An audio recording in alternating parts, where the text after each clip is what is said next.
This video will be for anyone that likes very long, complicated puzzles with lots of logic. And all you have to have is high school algebra to understand this. Think of it as like a 1,000-piece jigsaw puzzle. And you got to put all the pieces together, not just correctly, but you have to put them together in order the right way. So you can watch me do that if you watch this video. Also then, if anybody ever asks you if you're very good at math, you can say, well, I've only had high school algebra, but I can use subatomic particles to calculate the lifting force of a balloon filled with any gas, such as hydrogen, helium, or hot air. But then again, can't everybody do that? A quick warning on this, I will go over some basic chemistry. I'll simply show the numbers, quickly describe what they're used for. So I will ever so lightly touch on chemistry in this. And hopefully you can just look at the numbers and understand them well enough to see how to plug them into the equations. So I'm not going to go into great detail on this. You can see all the math yourself. I'm just going to tell what I did on each page because there's quite a few pages. In addition, this quest that I'm on here, this adventure, required 3 side quests because it's such a long puzzle. And those side quests were 3 separate videos. One was on the buoyancy equation. The tricky part's remembering how to spell that because it has like 3.5 vowels in a row.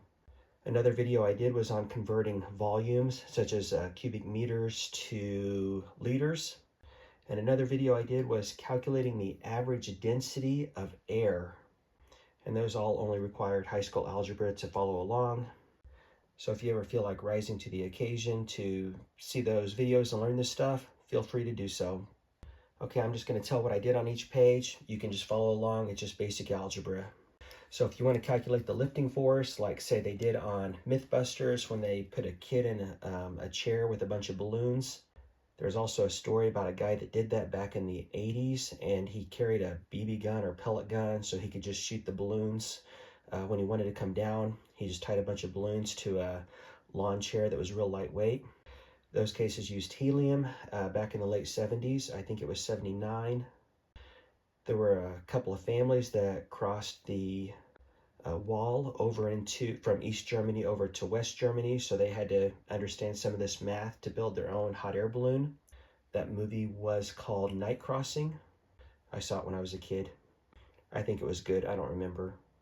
Okay, so if you ever find yourself needing to fly up into the air with a bunch of helium balloons, or sticking with the Cold War theme, 99 red balloons, or if you want to make a hot air balloon, here's the math that you would use.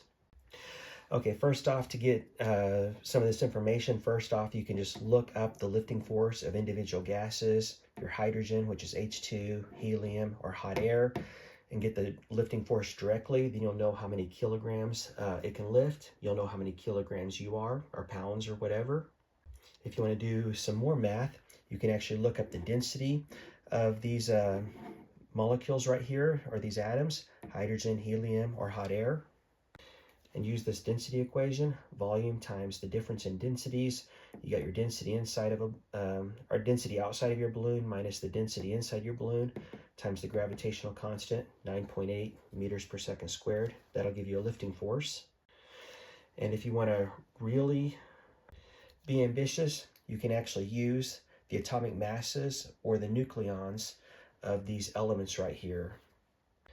A nucleon is either a proton or a neutron, so we're going to be using subatomic particles to calculate our lifting forces. And I just think that's pretty cool. So next up, buoyancy. We have to go from buoyancy, but to get that, or we have to get buoyancy, but to get that, we have to get the density first of the gases. That's mass per volume. Buoyancy is also your lifting force. 2 different ways you can solve this. First, you can start with 1 kilogram, find out how many moles are in that kilogram, then convert that to liters of volume. Or you can start with simply 1 liter, find out how many moles is in that liter, then convert that to kilograms. I'm going to go with this method right here. They're both fine. And I'll explain what this means along the way here of what the moles are and whatnot. Before you can get the lifting force of a gas inside of a balloon, such as a hot air balloon or helium balloon, you must first get the density of that gas. And in order to get the density of that gas, you have to get the mass of the individual atoms or molecules that make up that gas. And so that's what this next couple pages will be. To get the masses of the atoms or molecules, just look at the periodic table. I'll use carbon here as an example. Carbon has 6 protons. If it had more or less than that, it would no longer be carbon. And that's the number in the bottom left corner. The top left corner will be the combination of protons and neutrons. So you just take your 12 minus your 6 protons. That gives you 6. That means you'll have 6 neutrons. So carbon 12 has 6 neutrons and 6 protons. So in other words, it has 12 nucleons. This 12 is the number you want when you're trying to determine how heavy a gas is. And so that's why it's called the atomic mass, because it tells you how massive it is. It doesn't give you the density, but it will give you the mass, as in how heavy it is. The reason it won't give you density is because sometimes as that number gets larger and larger, you start adding more and more electrons out on the shells, and the atom can get larger, so it can actually get less dense. So anyways, this 12 does not mean density, it just means how heavy it is. Also, a mole is defined as 12 grams of carbon 12 that's pure carbon 12. A mole is just like a dozen or a gross or 100 or 1,000. But since atoms are so small, we can't weigh them by the dozen or by the gross. By the way, a gross is a dozen, so it's 12 times 12. But we can't weigh atoms by the dozen or the gross or even by the 1,000 because atoms are so small. So we weigh them by the mole. That's 6.022 times 10 to the 23rd atoms. You could also have 6.022 times 10 to the 23rd of anything, carrots or whatever. So it's simply a number. So this 12 right here in the top left corner gives you 2 pieces of information. First off, it tells you how many nucleons the atom has. A nucleon is either a proton or a neutron. So carbon 12 has 12 nucleons. And that 12 also tells you how many grams per mole. Another way to look at this is you'll have 12 grams of carbon 12 per mole. That also means you have 12 nucleons, so 12 grams per 12 nucleons.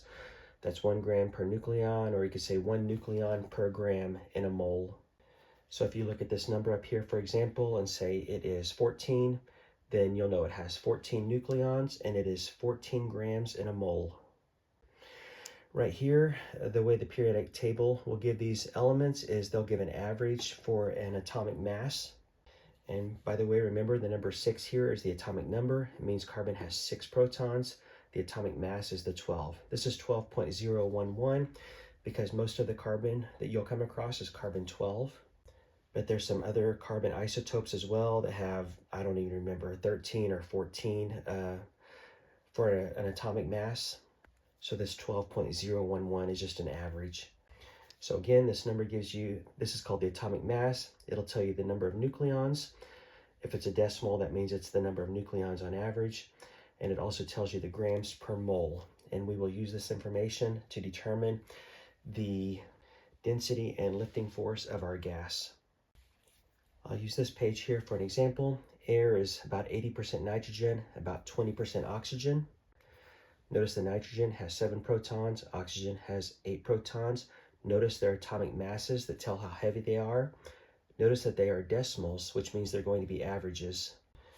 This nitrogen 14 means that most of the nitrogen will be in the form of 14 nucleons, which will be 7 protons, 7 neutrons.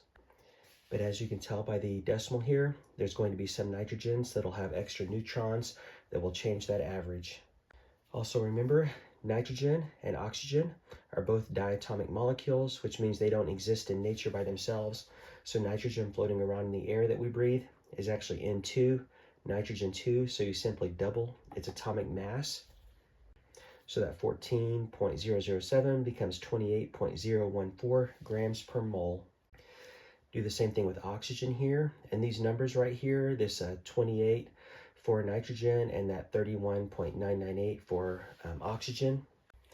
We use these numbers right here to determine the density of the gas, whether it's the gas outside of the balloon, which would be nitrogen and oxygen, or the gas inside of the balloon, which could either be actually hot air, which would be hot nitrogen and hot oxygen if it's a hot air balloon, or it could be hydrogen if you're dealing with the Hindenburg, or helium.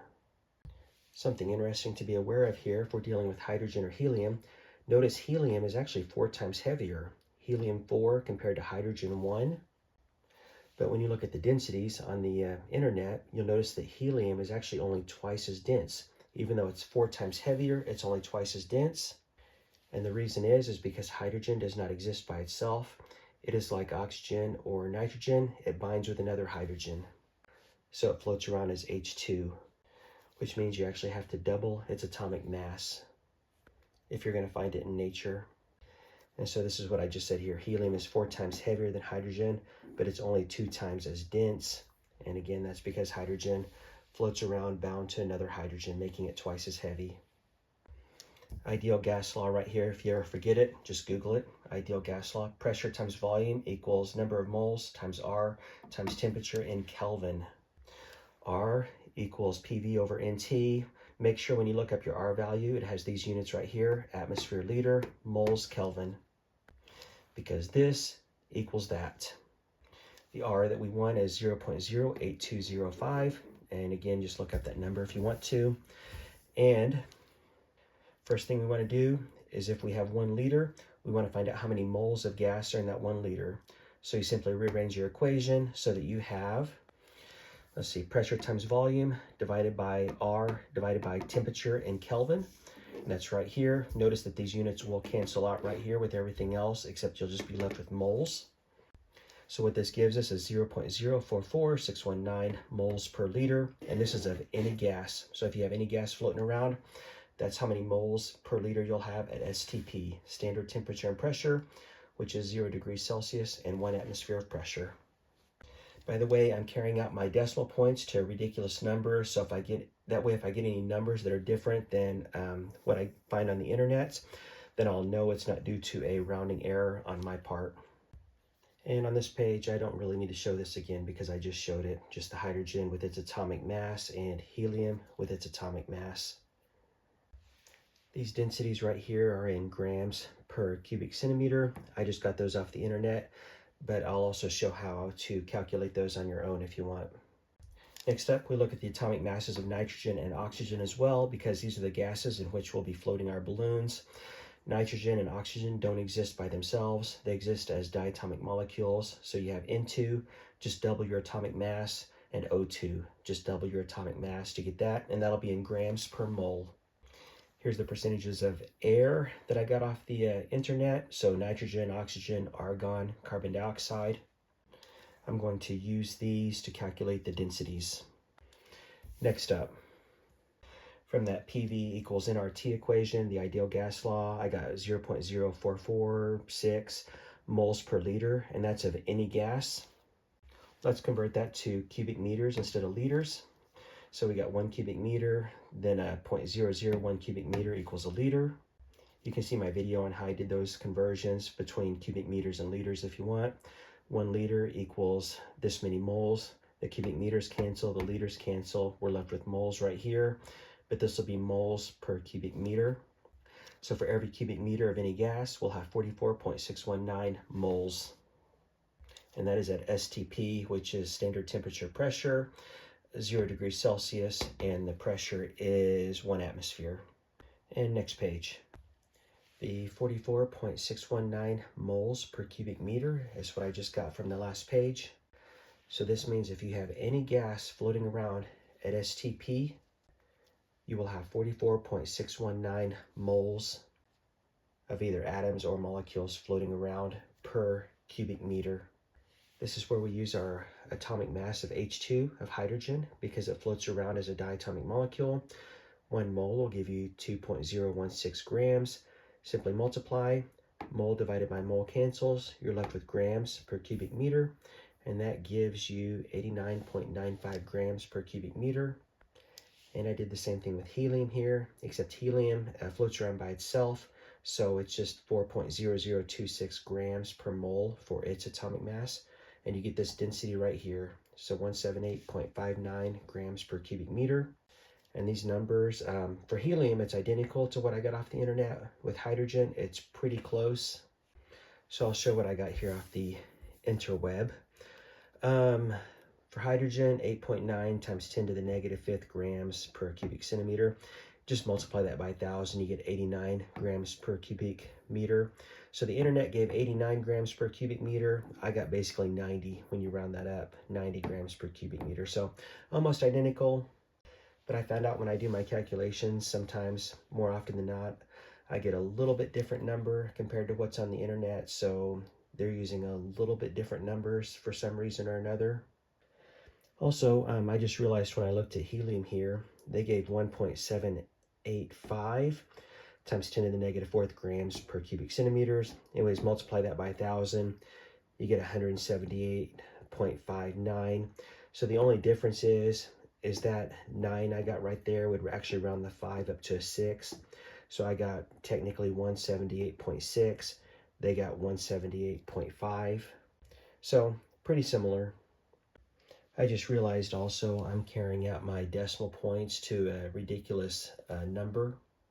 So that would probably explain why I'm getting a little bit higher number than somebody else would. And next page. I'm going to calculate the average density of air because we have to have our densities to calculate our lifting forces, aka our buoyancy. Nitrogen, oxygen, argon. These are the atomic masses right here, here, and here. These are the percentages that they are in the air. 78% nitrogen, 21% oxygen. Argon is move the decimal point over 2, you get 0.934. I didn't include CO2 because I'm already getting out here pretty specific anyways.